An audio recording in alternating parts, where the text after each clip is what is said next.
మరి global summit పేరంటం గదే కథ నడుస్తాంది. మరి అంతెందుకు గ్లోబల్ సమిట్ ఓపెనింగ్ పేరుంటమే నవ్వుల పాలైందని అంటుర్రు కదా.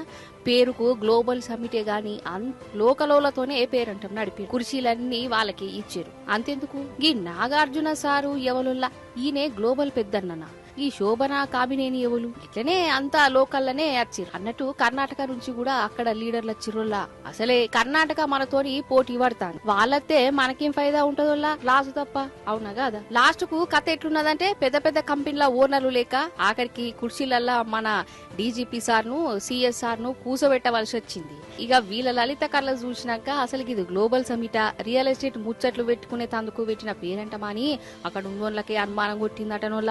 ఇక దీనికోసం 100 కోట్ల రూపాయలు ఖర్చు చేసి కాళ్లకు బల్పాలు కట్టుకుని ముఖ్యమంత్రి మంత్రులు దేశం అంతా తిరిగి వాళ్ళను వీళ్ళను పిలిచే. మరి వాళ్ళేరి మన ముఖ్యమంత్రి సారు పత్యారా ఏమైపోయా?